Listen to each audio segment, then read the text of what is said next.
जिसका नाम है ऑफिसर ऑन ड्यूटी।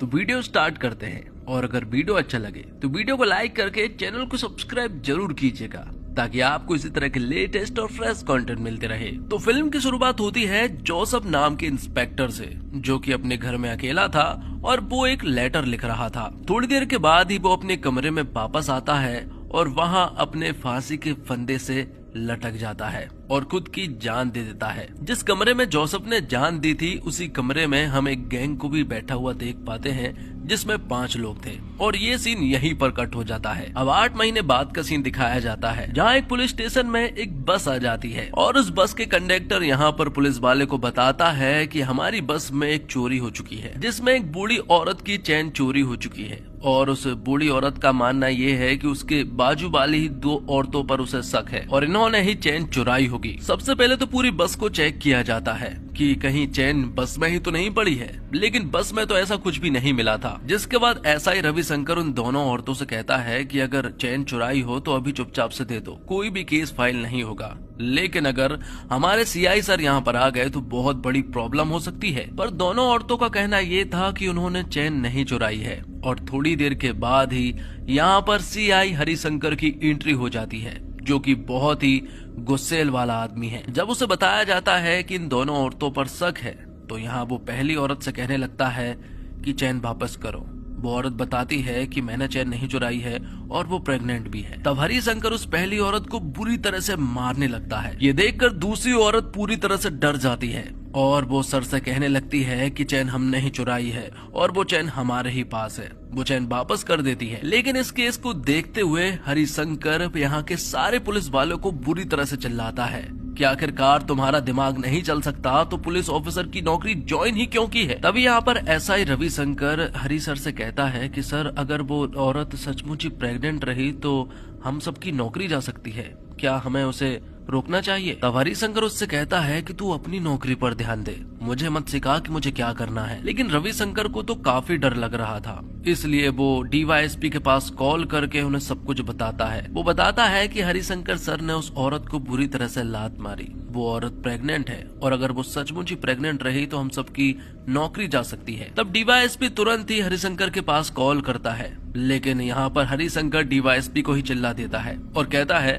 कि मुझे मेरा काम मत सिखाओ। और हरिशंकर को भी ये बात मालूम चल गई थी कि कोई पुलिस ऑफिसर डीवाईएसपी को चुगली कर रहा है, इसलिए यहाँ पर वो सारे पुलिस वालों को सामने खड़ा करता है और उन्हें बुरी तरह से चिल्लाता है। वो कहता है कि अगर आज के बाद किसी ने भी उसकी चुगली की तो वो उसकी छुट्टी कर देगा। पर हरिशंकर को तो बहुत अच्छे से मालूम है कि उसकी चुगली किसने की है, लेकिन वो यहाँ पर नाम नहीं लेता है। अब थोड़ी देर के बाद ही पुलिस स्टेशन में चंद्रू नाम का एक बस कंडक्टर आता है। वो हरि सर से कहता है कि सर, मेरी बीवी बीमार है और उसकी सर्जरी भी होने वाली है और उसके पास पैसे भी नहीं थे, इसलिए उसने अपनी बेटी को बर्थडे पर जो सोने की चैन गिफ्ट दी थी वो उसे गिरवी रखने के लिए गया था। लेकिन वहाँ उन लोगों का मानना ये है कि ये चैन नकली है, पर मुझे बहुत अच्छे से मालूम है कि मैंने अपनी बेटी को असली चैन गिफ्ट की थी। जिसके बाद हरिशंकर चंद्रबाबू के साथ हॉस्पिटल जाता है, जहाँ वो देखता है कि उसकी बीबी सचमुच बीमार है और उसकी सर्जरी भी होने वाली है।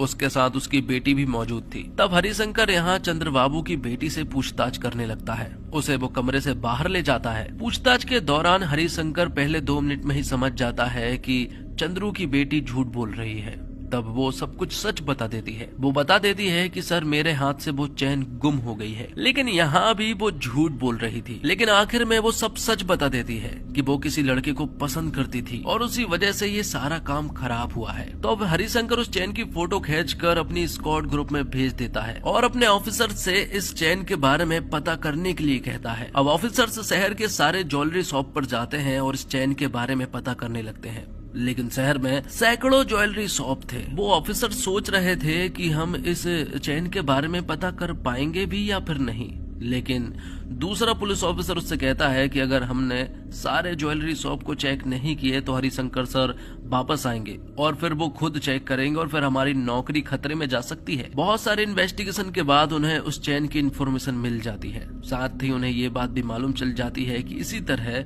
2-3 चैन और भी थी जिन्हें ऐसे ही गिरवी रखा गया था। वो ये बात हरिशंकर सर को बता देते हैं और वो चैन भी लाकर हरिशंकर सर को दे देते हैं। जिसके बाद हरिशंकर डायरेक्ट जोसेफ के घर पर जाता है, क्योंकि उनमें से एक चेन जोसेफ सर ने अपनी बेटी को गिफ्ट की थी। जब यहाँ उस चेन को दिखाकर जोसेफ की बेटी से पूछा जाता है तो उसकी बेटी बताती है कि हाँ सर, ये चेन मेरी है और कुछ गुंडे बदमाशों ने उसके गले से इस चेन को छीन लिया था। हरिशंकर सर उसे देखकर समझ गए थे कि ये झूठ बोल रही है, लेकिन फिलहाल उन्होंने कुछ भी नहीं बोला था। शाम को चंद्रू पुलिस स्टेशन में आता है। हरिशंकर उससे कहता है कि मैंने तुमसे कहा था कि वो अपनी बेटी को भी साथ लेकर आए, लेकिन चंद्रू कहता है कि सर ये इतना जरूरी है क्या? हरिशंकर कहता है कि बताना तो नहीं चाहता था, लेकिन अब बताना पड़ेगा। वो कहता है कि तुम्हारी बेटी एक बहुत बड़े फ्रॉड में फंसी थी। तुम्हारी बेटी एक लड़के के साथ संबंध में थी। उस लड़के ने तुम्हारी बेटी को धोखा दिया। उसने तुम्हारी बेटी की गंदी वीडियोस बनाई और फिर वो तुम्हारी बेटी को ब्लैकमेल करने लगा। इसलिए तुम्हारी बेटी को सोने की चेन गिरवी रखनी पड़ी थी। लेकिन चंद्रू को हरिशंकर की बातों पर बिल्कुल भी भरोसा नहीं हो रहा था। यहाँ हरिशंकर उसे बताता है कि तुम्हारी बेटी सिर्फ 17 साल की है, लेकिन चंद्रू फिर भी हरिशंकर से कहता है कि वो अपनी बेटी को पुलिस स्टेशन में नहीं लाएगा, क्योंकि हरिशंकर की बातों पर उसे भरोसा नहीं है और उसे अपनी बेटी पर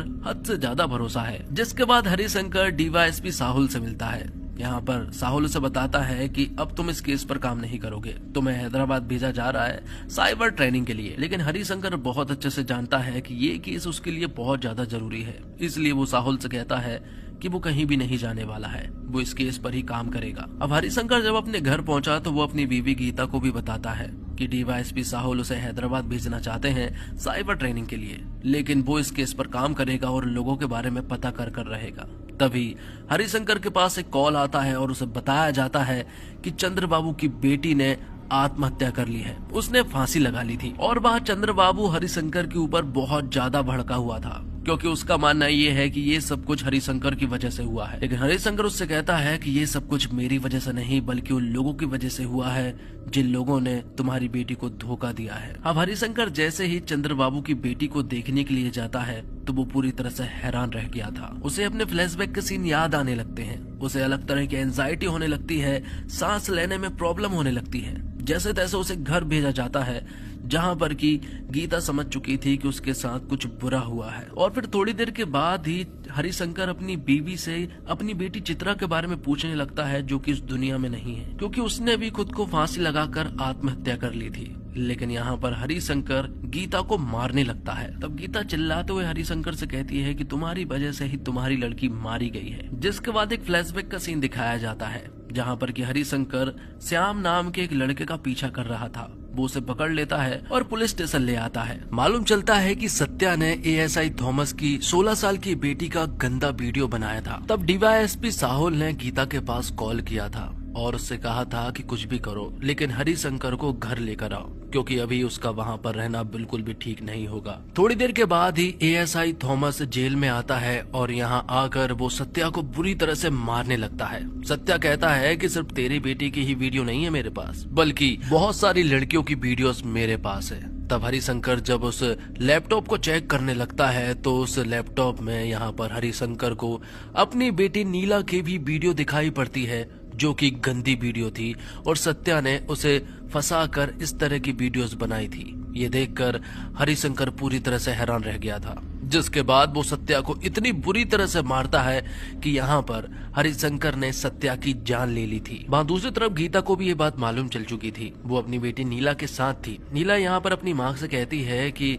सत्या ने उसे नशीली चीजें पिला दी थी, जिस वजह से उसे कुछ भी याद नहीं था और उसके साथ ये सब कुछ हो गया। जैसे ही गीता को मालूम चला कि हरिशंकर घर पर आ गया है तो नीला ने खुद को अपने कमरे में बंद कर लिया। यहाँ पर गीता हरिशंकर को समझाने की कोशिश कर रही थी कि वो बहुत ज्यादा डरी हुई है, लेकिन हरिशंकर किसी भी हालत में कमरे के अंदर जाना चाहता है। वो दरवाजा तोड़कर जैसे ही कमरे के अंदर जाता है तो वो अपनी बेटी को फांसी के फंदे पर लटका हुआ पाता है। ये देखकर वो बेहोश हो जाता है और तब से ही हरिशंकर को इसी तरह के पैनिक अटैक आया करते हैं। अब कहानी प्रेजेंट में आ जाती है। गीता यहाँ अपनी दोस्त से कह रही थी कि कल रात जो कुछ भी हुआ उसके बाद से अब वो हरिशंकर के साथ नहीं रहना चाहती है, क्योंकि मैं जब उसके साथ रहती हूँ तो मुझे हमेशा एक ही बात सताती है कि हरिशंकर की वजह से ही हमारी बेटी की जान गई है। जिसके बाद हरिशंकर अपनी फैमिली के बारे में सोचने लगता है।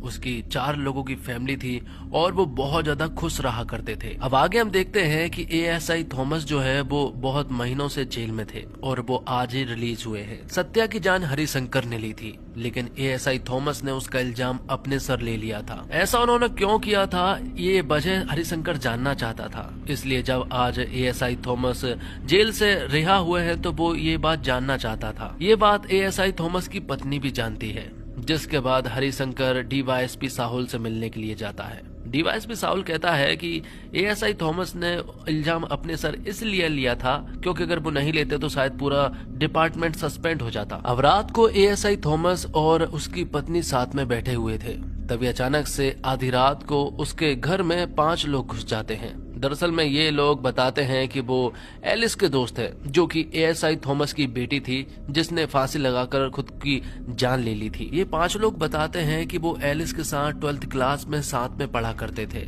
लेकिन एएसआई थॉमस को इन लोगों पर शुरुआत से ही शक हो रहा था। इन 5 लोगों में 2 लड़की थी जिनके नाम सेलिन और एना थे, जिनमें 3 लड़के थे जिनका नाम सत्या, क्रिस्टी और लांस है। तो उनमें से सेलिन और एना जो है वो नींबू पानी बनाने के लिए चले जाते हैं। नींबू पानी पिलाने के बाद यहाँ पर 12th की एक ग्रुप फोटो बताते हुए एएसआई थॉमस इनसे कहता है कि चलो इनमें से बताओ कि इंग्लिश की टीचर कौन सी है। और यहाँ पर एएसआई थॉमस समझ जाता है कि ये जरूर झूठ बोल रहे हैं, ये लोग कौन है ये तो नहीं मालूम, लेकिन इनके इरादे बिल्कुल भी ठीक नहीं हैं। तब क्रिस्टी यहाँ पर एएसआई थॉमस को सत्या की फोटो बताते हुए कहता है कि क्या तुम इसे जानते हो, ये हमारा दोस्त था जिसका नाम सत्या है और इसी को आपने ही मारा है, आपकी वजह से ही ये मारा गया था। अब एएसआई थॉमस उसके ऊपर हमला करने लगता है कि तभी यहाँ पर वो लोग एएसआई थॉमस की बेटी एलिस की वो गंदी वीडियो बताने लगते हैं कि तभी यहाँ पर मालूम चलता है कि इन्होंने पहले ही नींबू पानी में जहर मिला दिया था, जिस वजह से एएसआई थॉमस की पत्नी और उनके मुंह और नाक से खून बहने लगता है। तभी थॉमस की पत्नी उन्हें बताती है कि दरअसल में थॉमस ने उन्हें नहीं मारा था,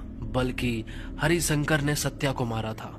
तभी वो लोग उसके मोबाइल से हरिशंकर की फोटो देख लेते हैं और अब उनका अगला टारगेट हरिशंकर ही है, क्योंकि उन्हें तो ऐसा लग रहा था कि सत्या को एएसआई थॉमस ने मारा है, लेकिन असली गुनहगार तो उनका हरिशंकर है। एएसआई थॉमस कल ही जेल से रिलीज हुआ था और कल के कल ही क्रिस्टी की गैंग ने उन्हें मार दिया था, क्योंकि वो लोग एएसआई थॉमस का रिलीज होने का इंतजार कर रहे थे। जिसके बाद यहाँ पर हरिशंकर एएसआई थॉमस के घर पर इन्वेस्टिगेशन करके सारी चीजें देखता है। यहाँ डीवाईएसपी साहुल को ऐसा लग रहा था कि ये तो एक सुसाइड केस है, लेकिन हरिशंकर उसे बताता है कि एक सुसाइड केस नहीं बल्कि एक मर्डर है। वो 5 लोग थे, उन सभी ने नींबू पानी पिया था क्योंकि वो गिलास अभी तक गीले हैं। डस्टबिन में निचोड़े हुए नींबू हैं और गेट अंदर से बंद है और ये लोग ऊपर से भागे थे, लेकिन उसे ये समझ नहीं आ रहा था कि आखिरकार ये सब कुछ कौन कर सकता है। अब यहाँ पर हरिशंकर जो है वो अपनी बेटी के दोस्तों से श्याम के बारे में पता करने लगता है, लेकिन फिलहाल तो ऐसा उसे कोई भी डिटेल्स नहीं मिल रही थी। जिसके बाद हरिशंकर जोसेफ की बेटी से बात करने के लिए जाता है, क्योंकि उसे मालूम है कि जोसेफ की बेटी झूठ बोल रही थी।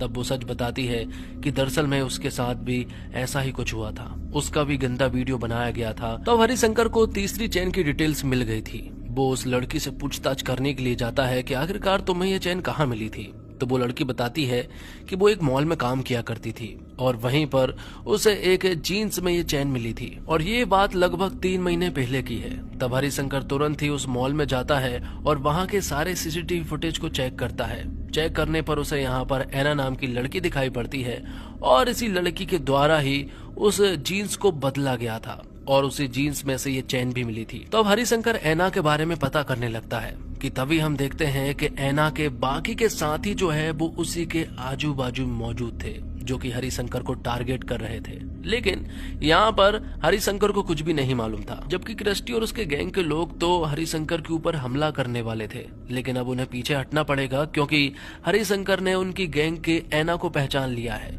इसलिए अब उन्हें वापस बेंगलोर जाना पड़ेगा और कुछ दिन बाद वो वापस आएंगे और हरिशंकर को मारेंगे। ऐसा उन्होंने प्लान किया था। अब यहाँ पर हरिशंकर अपने ऑफिसर से कहता है कि उसे बेंगलोर जाना है क्योंकि उसने एना के बारे में पता किया है और वो एना दरअसल में बेंगलोर में ही किसी क्लब वगैरह में अक्सर जाया करती है। इसलिए अपने सर से परमिशन लेने के बाद हरिशंकर तुरंत ही बेंगलोर के लिए निकल जाता है और क्रिस्टी और उसके गैंग के लोग भी बेंगलोर ही जा चुके थे। मतलब हरिशंकर और क्रिस्टी के गैंग दोनों ही अब बेंगलोर में मौजूद थे। अब हरिशंकर जगह जगह पर जाकर ऐना के बारे में पता करने लगता है। ऐना और उसके बाकी के साथी जो है वो अब बेंगलोर में मजे करने लगे थे और कई प्रकार के नशे करने लगे थे।